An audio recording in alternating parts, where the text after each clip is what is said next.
بسم اللہ الرحمن الرحیم۔ صحابہ کرام رضی اللہ عنہم کا نبی کریم صلی اللہ علیہ وسلم کا اتباع کرنا۔ حضرت عائشہ رضی اللہ عنہ فرماتی ہیں، حضور صلی اللہ علیہ وسلم کا ایک بوریا تھا جس کا رات کو حجرہ سا بنا کر اس میں آپ صلی اللہ علیہ وسلم نماز پڑھا کرتے اور دن کو اسے بچھا کر اس پر بیٹھ جاتے۔ آہستہ آہستہ لوگ بھی حضور صلی اللہ علیہ وسلم کے پاس آ کر آپ کی اقتداء میں نماز پڑھنے لگے۔ یہ تراویح کی نماز تھی۔ جب لوگ زیادہ ہو گئے تو آپ صلی اللہ علیہ وسلم نے ان کی طرف متوجہ ہو کر فرمایا، اے لوگو، تم اپنے اعمال اتنے اختیار کرو جتنے اعمال کی پابندی تمہارے بس میں ہے، کیونکہ جب تک تم عمل کرنے سے نہیں اکتاؤ گے اس وقت تک اللہ سبحانہ و تعالی ثواب دینے کا سلسلہ نہیں روکیں گے۔ اور اللہ تبارک و تعالی کو سب سے زیادہ محبوب وہ عمل ہے جو ہمیشہ ہو چاہے تھوڑا ہو۔ اور ایک روایت میں یہ ہے کہ حضرت محمد صلی اللہ علیہ وسلم کے گھر والے اور خصوصی تعلق والے جب کوئی عمل شروع کرتے تو پوری پابندی اور اہتمام سے اسے کرتے۔ حضرت انس بن مالک رضی اللہ عنہ نے حضور اقدس صلی اللہ علیہ وسلم کے ہاتھ میں ایک دن چاندی کی انگوٹھی دیکھی اور دوسرے لوگوں نے بھی دیکھی تو لوگوں نے انگوٹھیاں بنوا کر پہن لی۔ بعد میں حضور صلی اللہ علیہ وسلم نے وہ انگوٹھی اتار دی تو لوگوں نے بھی اتار دی۔ حضرت بن عمر رضی اللہ عنہما فرماتے ہیں، حضور صلی اللہ علیہ وسلم سونے کی انگوٹھی پہنا کرتے تھے۔ ایک دن آپ صلی اللہ علیہ وسلم نے وہ اتار دی اور فرمایا، آئندہ میں یہ انگوٹھی کبھی نہیں پہنوں گا۔ یہ دیکھ کر لوگوں نے بھی اپنی انگوٹھیاں اتار دیں۔ حضرت سلمہ رضی اللہ عنہ فرماتے ہیں، صلح حدیبیہ کے موقع پر قریش نے خارجہ بن کرز کو مسلمانوں کی جاسوسی کرنے کے لیے بھیجا تو اس نے واپس آ کر مسلمانوں کی بڑی تعریف کی۔ اس پر قریش نے کہا، تم دیہاتی آدمی ہو، مسلمانوں نے تمہارے سامنے اپنے ہتھیاروں کو ذرا زور سے ہلایا جن کی آواز سے تمہارا دل اڑ گیا، یعنی مرعوب ہو گیا، تو پھر مسلمانوں نے تم سے کیا کہا اور تم نے ان کو کیا کہا، اس سب کا تم کو پتہ ہی نہ چل سکا۔ پھر قریش نے عروہ بن مسعود رضی اللہ عنہ کو بھیجا جو اس وقت تک مسلمان نہیں ہوئے تھے۔ انہوں نے آ کر کہا، اے محمد، یہ کیا بات ہے؟ آپ اللہ کی ذات کی طرف دعوت دیتے ہیں اور مختلف قبیلوں کے گرے پڑے لوگوں کو لے کر اپنی قوم کے پاس آئے ہو، اور آپ ان میں سے بہت سو کو جانتے ہو اور بہت سو کو جانتے بھی نہیں، اور آپ ان لوگوں کے ذریعے اپنی قوم سے قطع رحمی کرنا چاہتے ہو اور ان کی بے عزتی کر کے ان کا خون بہانا چاہتے ہو اور ان کے مال پر قبضہ کرنا چاہتے ہو۔ حضور صلی اللہ علیہ وسلم نے فرمایا، میں تو اپنی قوم کے ساتھ صرف صلہ رحمی کرنے آیا ہوں تاکہ اللہ تبارک و تعالی ان کے دین سے بہتر دین اور ان کی زندگی سے بہتر زندگی ان کو عطا فرمائے۔ چنانچہ انہوں نے بھی واپس جا کر قریش کے سامنے مسلمانوں کی بڑی تعریف کی تو مشرکین کے ہاتھوں میں جو مسلمان قیدی تھے انہیں مشرکوں نے اور زیادہ تکلیفیں پہنچانی شروع کر دیں۔ حضور صلی اللہ علیہ وسلم نے حضرت عمر رضی اللہ عنہ کو بلا کر فرمایا، اے عمر، کیا مکہ جا کر تم اپنے مسلمان قیدی بھائیوں کو میرا پیغام پہنچانے کے لیے تیار ہو؟ انہوں نے عرض کیا، نہیں یا رسول اللہ، کیونکہ اللہ کی قسم مکہ میں اب میرے خاندان کا کوئی آدمی باقی نہیں رہا۔ اس مجمع میں اور بھی بہت سے ایسے ساتھی ہیں جن کا مکہ میں کافی بڑا خاندان موجود ہے اور خاندان والے اپنے آدمی کی حفاظت و حمایت کریں گے۔ چنانچہ حضور صلی اللہ علیہ وسلم نے حضرت عثمان رضی اللہ عنہ کو بلا کر مکہ مکرمہ بھیج دیا۔ حضرت عثمان رضی اللہ عنہ اپنی سواری پر سوار ہو کر چلے اور مشرکوں کے لشکر میں پہنچ گئے۔ مشرکوں نے ان کا کھیل بنایا اور ان کو بری باتیں کہیں۔ پھر حضرت عثمان رضی اللہ عنہ کے چچا زاد بھائی ابان بن سعید بن عاص نے ان کو اپنی پناہ میں لے لیا اور اپنے پیچھے زین پر بٹھا لیا۔ جب حضرت عثمان رضی اللہ عنہ ان کے پاس پہنچے تو ابان نے ان سے کہا، اے میرے چچا زاد بھائی، یہ کیا بات ہے؟ آپ مجھے بہت تواضع اور عاجزی والی شکل و صورت میں نظر آ رہے ہو، ذرا لنگی ٹخنوں سے نیچے لٹکاؤ تاکہ کچھ متکبرانہ شان پیدا ہو۔ انہوں نے آدھی پڈلیوں تک لنگی باندھ رکھی تھی۔ حضرت عثمان رضی اللہ عنہ نے ان سے فرمایا، میں لنگی نیچے نہیں کر سکتا ہوں کیونکہ ہمارے حضرت کا لنگی باندھنے کا یہی طریقہ ہے۔ چنانچہ انہوں نے مکہ میں جا کر ہر مسلمان قیدی کو حضور صلی اللہ علیہ وسلم کا پیغام پہنچا دیا۔ ادھر ہم لوگ حدیبیہ میں دوپہر کو قیلولہ کر رہے تھے کہ اتنے میں حضور صلی اللہ علیہ وسلم کے منادی نے زور سے اعلان کیا کہ بیعت ہونے کے لیے آ جاؤ، بیعت ہونے کے لیے آ جاؤ۔ روح القدس حضرت جبرائیل علیہ السلام آسمان سے تشریف لائے ہیں۔ چنانچہ ہم سب لوگ حضور صلی اللہ علیہ وسلم کی خدمت میں حاضر ہو گئے۔ اس وقت آپ صلی اللہ علیہ وسلم کیکر کے درخت کے نیچے تھے اور ہم آپ سے بیعت ہوئے۔ اللہ تبارک و تعالی نے اس آیت میں اسی واقعے کا تذکرہ فرمایا ہے، لقد رضی اللہ عن المؤمنین اذ یبایعونک تحت الشجرہ۔ ترجمہ: بالتحقیق اللہ تبارک و تعالی ان مسلمانوں سے خوش ہوا جبکہ یہ لوگ آپ سے درخت کے نیچے بیعت کر رہے تھے، چونکہ اس وقت حضرت عثمان رضی اللہ عنہ مکہ میں تھے اور یہاں موجود نہیں تھے، اس لیے حضور صلی اللہ علیہ وسلم نے ان کی بیعت کے لیے اپنا ایک ہاتھ دوسرے ہاتھ پر رکھا کہ یہ عثمان کی بیعت ہو گئی۔ اس پر لوگوں نے کہا، حضرت عثمان ابو عبداللہ کو مبارک ہو کہ ان کے بغیر ہی ان کی بیعت ہو گئی اور ادھر وہ بیت اللہ کا طواف کر رہے ہیں اور ہم یہاں ہیں۔ حضور صلی اللہ علیہ وسلم نے فرمایا، نہیں، ہرگز نہیں، چاہے کتنے سال گزر جائیں، جب تک میں طواف نہیں کروں گا عثمان ہرگز طواف نہیں کرے گا۔ ابن سعد کی روایت میں یہ ہے کہ ابان نے حضرت عثمان رضی اللہ عنہ سے کہا، اے میرے چچا زاد بھائی، آپ نے بہت تواضع والی شکل و صورت بنا رکھی ہے، ذرا لنگی ٹخنوں سے نیچے لٹکاؤ جیسے کہ آپ کی قوم کا طریقہ ہے۔ حضرت عثمان نے فرمایا، نہیں، ہمارے حضرت اسی طرح آدھی پنڈلیوں تک لنگی باندھتے ہیں۔ ابان نے کہا، اے میرے چچا زاد بھائی، بیت اللہ کا طواف کر لو۔ حضرت عثمان رضی اللہ عنہ نے فرمایا، جب تک ہمارے حضرت کوئی کام نہ کر لیں اس وقت تک ہم وہ کام نہیں کرتے، ہم تو ان کے نقش قدم پر چلتے ہیں، اس لیے میں طواف نہیں کروں گا۔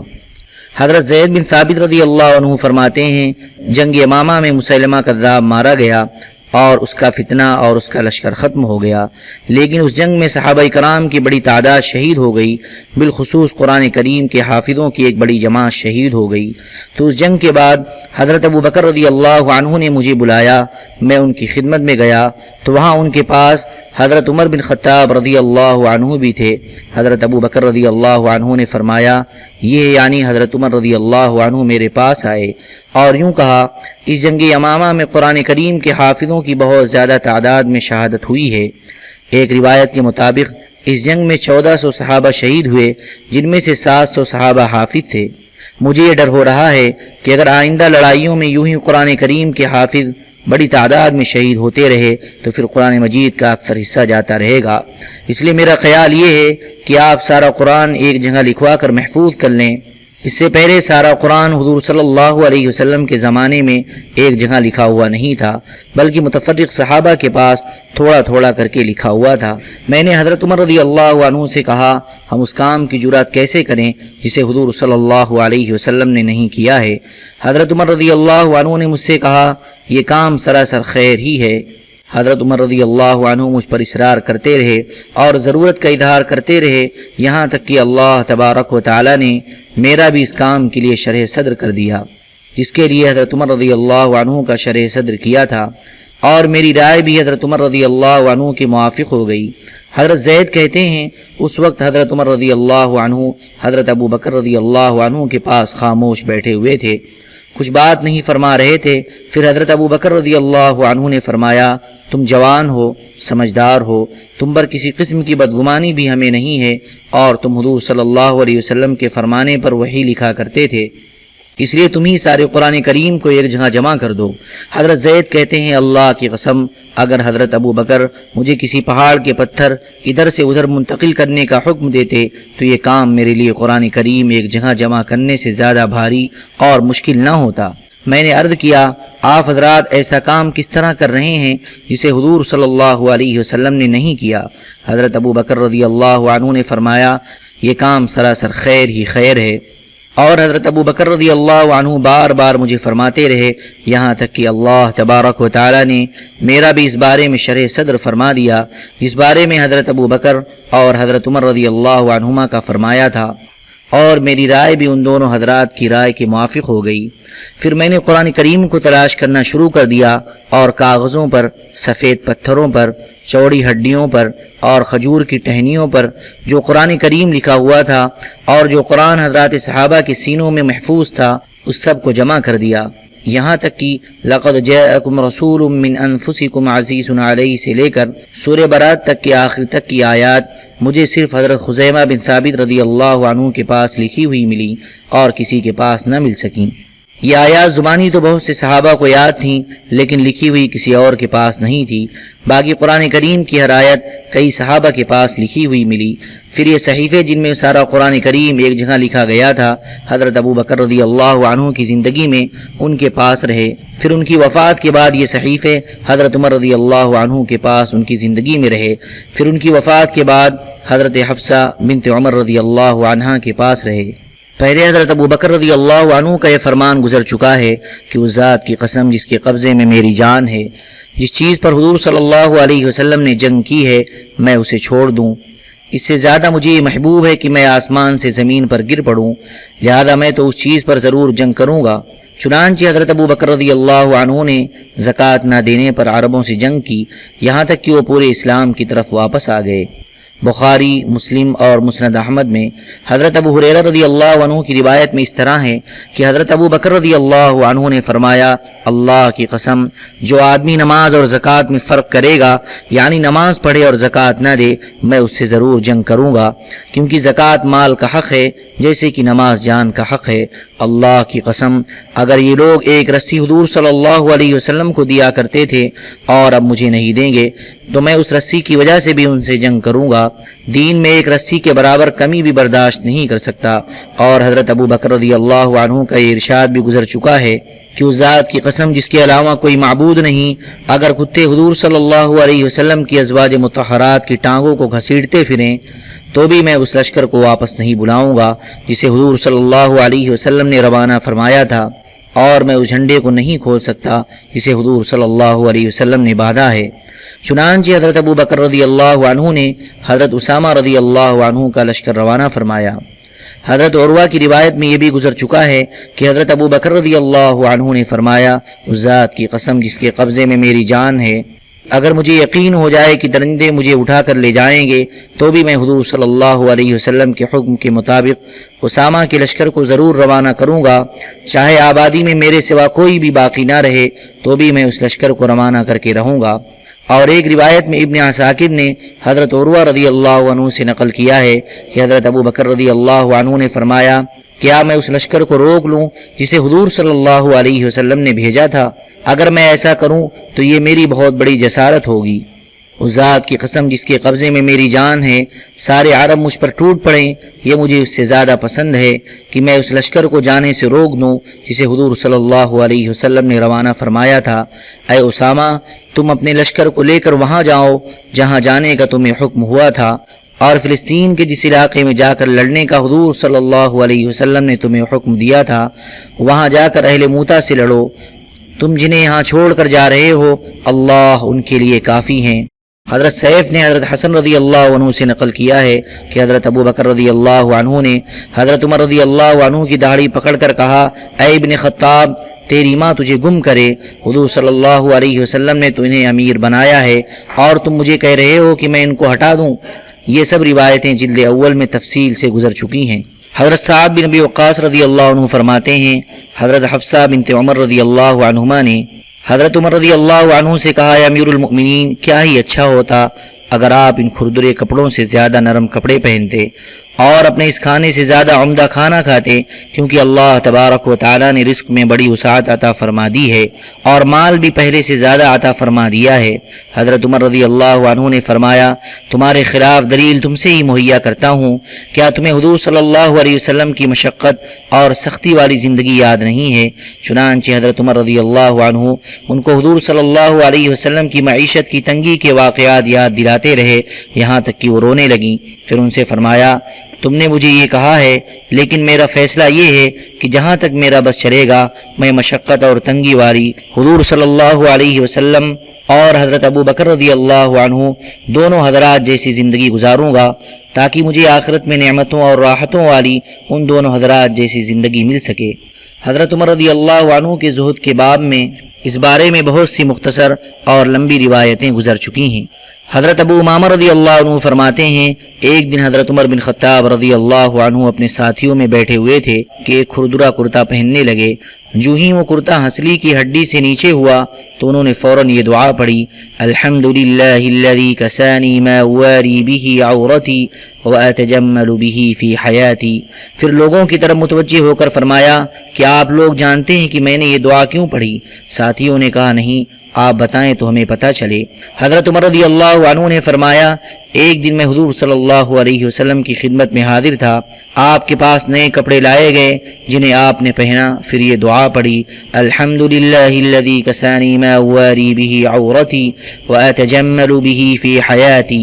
پھر فرمایا اس ذات کی قسم جس نے مجھے حق دے کر بھیجا ہے، جس مسلمان بندے کو اللہ تبارک و تعالی نے کپڑے پہنائیں اور وہ اپنے پرانے کپڑے کسی مسکین مسلمان بندے کو صرف اللہ کے لیے پہنا دے تو جب تک اس مسکین بندے پر ان کپڑوں کا ایک دھاگا بھی باقی رہے گا اس وقت تک یہ پہنانے والا اللہ کی حفاظت، پناہ اور ضمانت میں رہے گا، چاہے زندہ ہو یا مر کر قبر میں پہنچ جائے۔ پھر حضرت عمر رضی اللہ عنہ نے اپنے کرتے کو پھیلا کر دیکھا تو آستین انگلیوں سے لمبی تھی، تو حضرت عبداللہ رضی اللہ عنہ سے فرمایا اے میرے بیٹے ذرا چوڑی چھری لانا۔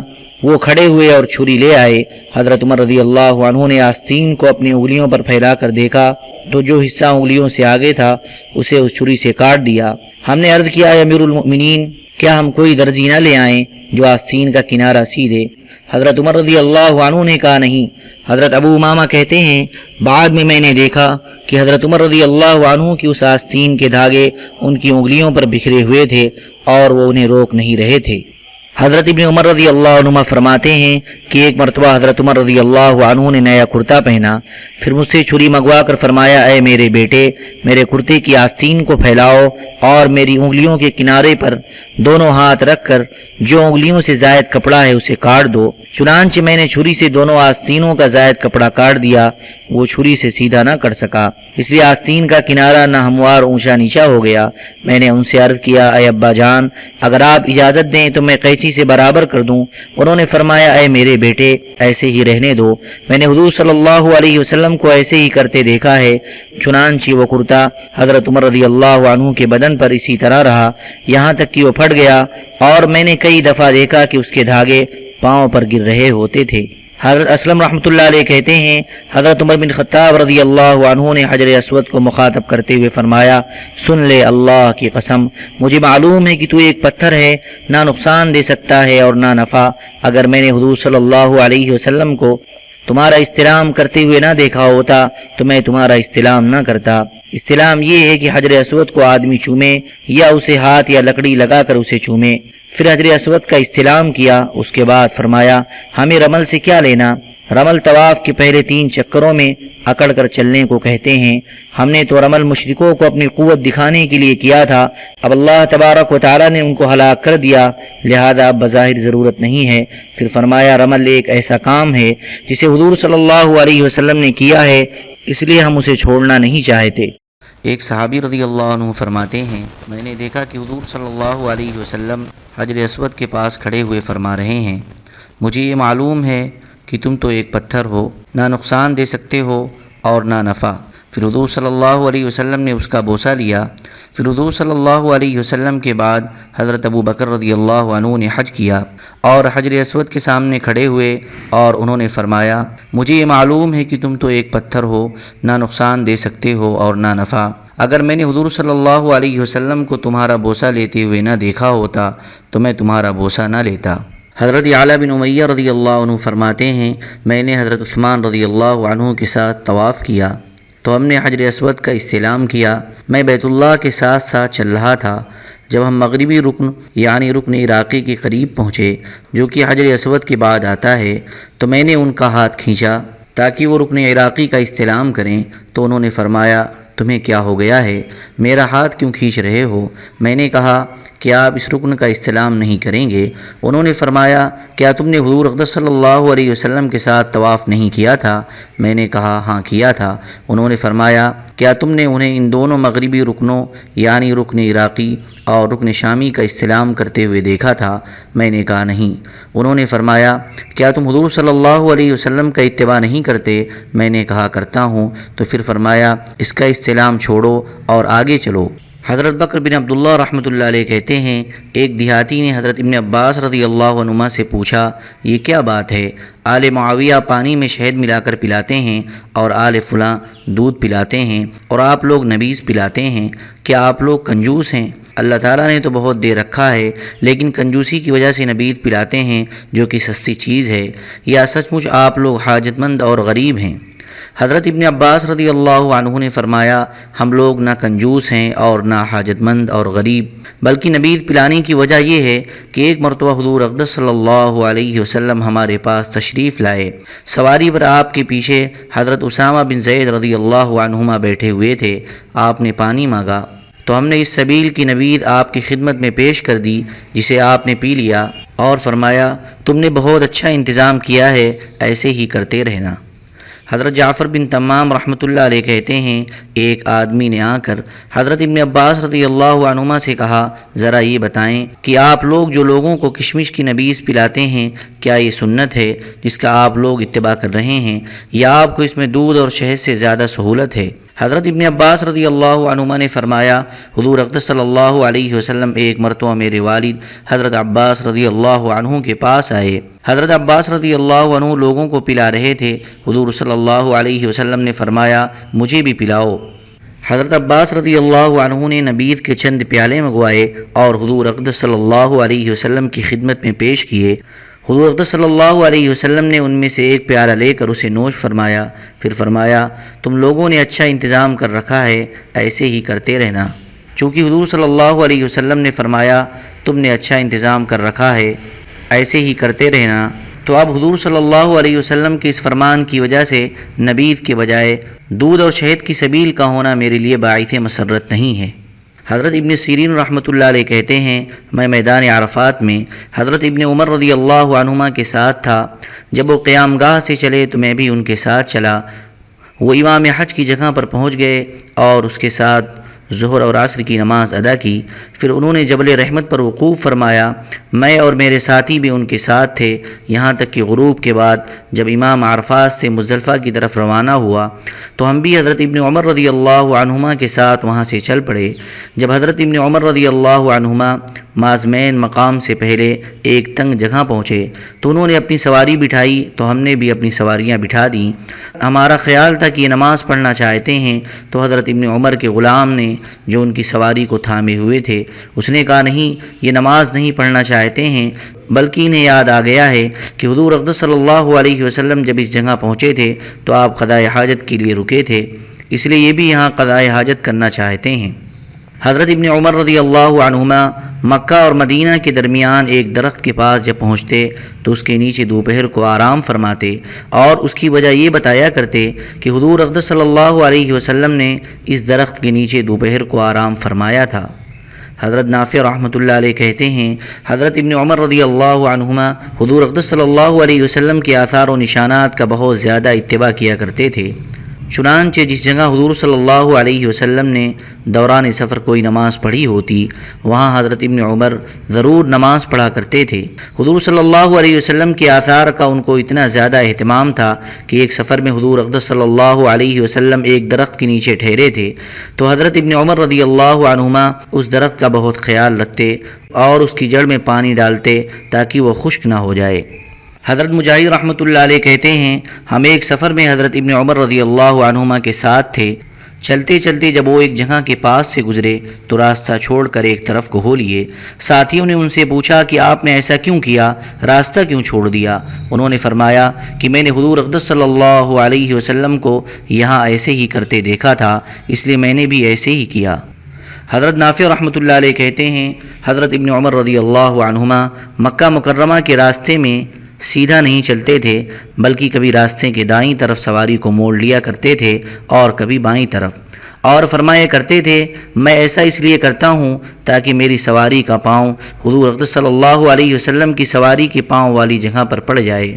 حضرت نافع رحمۃ اللہ علیہ کہتے ہیں جس وقت حضرت ابن عمر رضی اللہ عنہما حضور اقدس صلی اللہ علیہ وسلم کے نشانات قدم پر پاؤں رکھ کر چلا کرتے تھے، اگر اس وقت تم انہیں دیکھ لیتے تو کہتے یہ تو مجنون ہیں۔ حضرت عائشہ رضی اللہ عنہ فرماتی ہیں حضور اقدس صلی اللہ علیہ وسلم نے اپنے اسفار میں جن مقامات میں قیام فرمایا ان کو جس طرح حضرت ابن عمر رضی اللہ عنہما تلاش کرتے ہیں اس طرح کوئی بھی تلاش نہیں کرتا۔ حضرت عاصم احول رحمۃ اللہ علیہ اپنے استاد سے نقل کرتے ہیں کہ حضرت ابن عمر رضی اللہ عنہما میں اتباع سنت کا اتنا زیادہ اہتمام تھا کہ جب ان کو کوئی حضور اقدس صلی اللہ علیہ وسلم کے نشانات قدم تلاش کرتا ہوا دیکھ لیتا تو وہ یہی سمجھتا کہ ان پر جنون کا کچھ اثر ہے۔ حضرت اسلم رحمۃ اللہ علیہ کہتے ہیں اگر کسی اونٹنی کا بچہ کسی بیابان جنگل میں گم ہو جائے تو وہ اپنے بچے کو اتنا زیادہ تلاش نہیں کرتی جتنا زیادہ حضرت ابن عمر رضی اللہ عنہما حضور اقدس صلی اللہ علیہ وسلم کے نشانات قدم کو تلاش کیا کرتے تھے۔ حضرت عبد الرحمن بن امیہ بن عبداللہ رحمۃ اللہ علیہ نے حضرت ابن عمر رضی اللہ عنہما سے پوچھا کہ قرآن میں خوف کی نماز اور مقیم کی نماز کا ذکر تو ہمیں ملتا ہے لیکن مسافر کی نماز کا کوئی ذکر نہیں ملتا۔ حضرت ابن عمر رضی اللہ عنہما نے فرمایا ہم عرب والے تمام لوگوں میں سب سے زیادہ اجڑ اور کم علم والے تھے، پھر اللہ تبارک و تعالیٰ نے اپنے نبی صلی اللہ علیہ وسلم کو مبعوث فرمایا تو ہم نے حضور اقدس صلی اللہ علیہ وسلم کو جیسے کرتے ہوئے دیکھا ہے تو ہم بھی ویسے ہی کریں گے، چنانچہ حضور صلی اللہ علیہ وسلم نے مسافر والی نماز پڑھی ہے تو ہم بھی پڑھیں گے۔ مطلب یہ ہے کہ ہر حکم کا قرآن کریم میں ذکر ہونا ضروری نہیں ہے بلکہ بہت سے احکام حضور اقدس صلی اللہ علیہ وسلم کی حدیث سے ثابت ہوتے ہیں۔ حضرت امیہ بن عبداللہ بن خالد بن اسید رحمۃ اللہ علیہ نے حضرت عبداللہ بن عمر رضی اللہ عنہما سے پوچھا کہ خوف کی نماز کو قصر کرنے کا حکم تو ہمیں اللہ تبارک و تعالیٰ کی کتاب میں ملتا ہے لیکن سفر کی نماز کو قصر کرنے کا حکم نہیں ملتا۔ حضرت عبداللہ رضی اللہ عنہ نے فرمایا ہم نے اپنے نبی کریم صلی اللہ علیہ وسلم کو جو کام بھی کرتے ہوئے دیکھا ہے ہم تو اسے ضرور کریں گے، اس کا قرآن کریم میں مذکور ہونا ضروری نہیں ہے۔ حضرت وارث بن ابی عاصم رحمۃ اللہ علیہ کہتے ہیں منی میں میری ملاقات حضرت ابن عمر رضی اللہ عنہما سے ہوئی، میں نے ان سے پوچھا سفر میں نماز کی کتنی رکعتیں ہوتی ہیں؟ انہوں نے کہا 2 رکعتیں۔